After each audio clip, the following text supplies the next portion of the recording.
Ration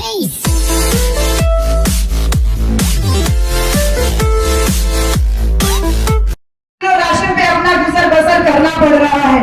मेरे प्यारे बच्चों, मेरे प्यारे साथियों, मेरी प्यारी बहनों, महंगाई की मार से तो जनता त्रस्त है ही है। युवा बच्चे शिक्षा, रोजगार से तमाम परेशानियों से तो जूझ रहे ही हैं। साथ ही साथ देश में जो नफरत का माहौल पैदा किया जा रहा है, एक धर्म विशेष के प्रति, स्पेशली मुसलमानों के खिलाफ जो नफरत की राजनीति की जा रही है, ऐसे में माननीय आकाश आनंद जी का जो वक्तव्य सामने आया है, उससे कहीं न कहीं हमारे सभी मुस्लिम जो समाज है, उनके लोगों को इस बात का ध्यान रहना चाहिए कि जो लोग मुसलमानों के वोट के रहनुमा बने हुए थे आज तक, उनसे ना तो माननीय मुख्तार अंसारी जी की मौत पे एक ट्वीट तक हुआ। हमारी बहन जी ने सबसे पहले मुख्तार अंसारी जी की जेल में हुई षड्यंत्रकारी हत्या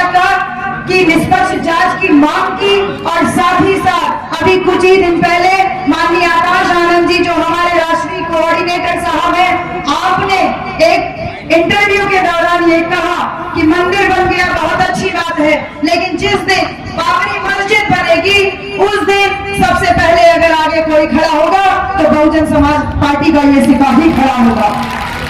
ये देख लीजिए नफरत की राजनीति करने वालों के लिए कितना करारा तमाचा है कि एक नौजवान जो पूरी तरीके से बहुजन वैचारिकी से लैस है, उसके दिमाग में पूरा खाका खींचा हुआ है बहुजन महापुरुषों की विचारधारा का। ऐसे में सभी मुसलमान साथियों से अनुरोध है कि आपको किसके साथ जाना है, ये आपको तय करना है। जो नमाज भरी भीड़ में नमाज पढ़ने वालों पे लात चलाते हैं, या फिर मणिपुर जैसी जगहों पे औरतों को नंगा करके घुमाते हैं, या तो जिस संस्थान से मैं आती हूँ IIT BHU से, BHU में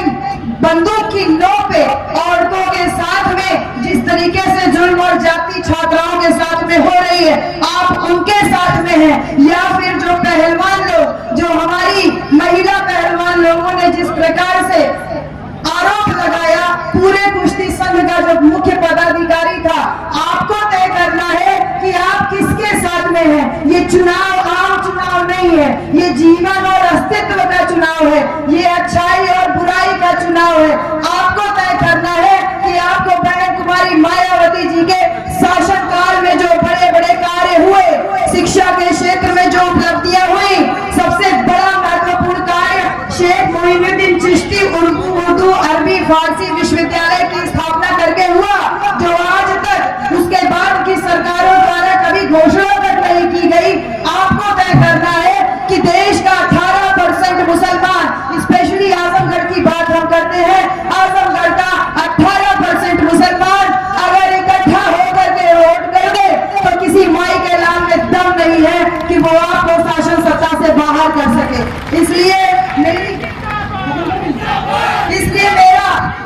मेरा आप सबसे विनती है, अनुरोध है कि बहन कुमारी मायावती जी पढ़ी लिखी थी, तो उन्होंने degree college, medical college, engineering college, polytechnic college, ITI college, तमाम विश्वविद्यालय बनाए, और फेक डिग्री यानी नकली डिग्री बनाने वालों ने केवल आज तक झूठ बोला। तो झूठ का पर्दाफाश हो चुका है और ये साफ सच सामने आ गया है। चुनावी चंदे के नाम पे जो धन उगाही की गई, ये पता चल रहा है कि देश की वर्तमान वित्त मंत्री के पतिदेव स्वयं कह रहे हैं कि इलेक्टोरल बॉन्ड घोटाला दुनिया का सबसे बड़ा घोटाला है। और माननीय बहन जी के साथ जब मेरी मुलाकात हुई 21 मार्च को, उन्होंने हमारे सामने साफ साफ तौर पे इन सारी बातों पे चर्चा किया और ये कहा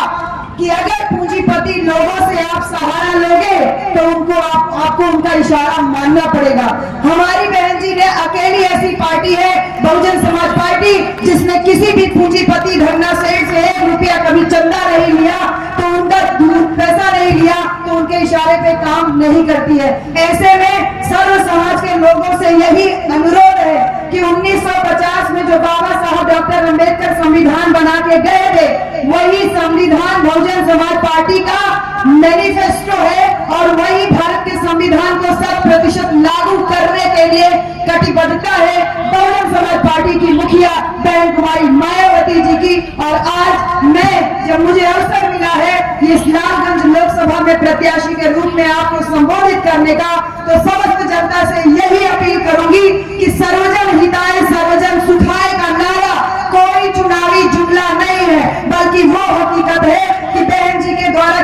कार्यों से सर्व समाज को जो लाभ हुआ है, सर्व समाज अपनी बहना के प्रति कृतज्ञता व्यक्त करे, आभार व्यक्त करे। और ये 2024 का जो आम लोकसभा चुनाव हो रहा है, इसमें भारी से भारी संख्या में बहुजन समाज पार्टी का हाथी के सामने वाला बटन दबा करके बहन कुमारी मायावती जी को पीएम बनाने का रास्ता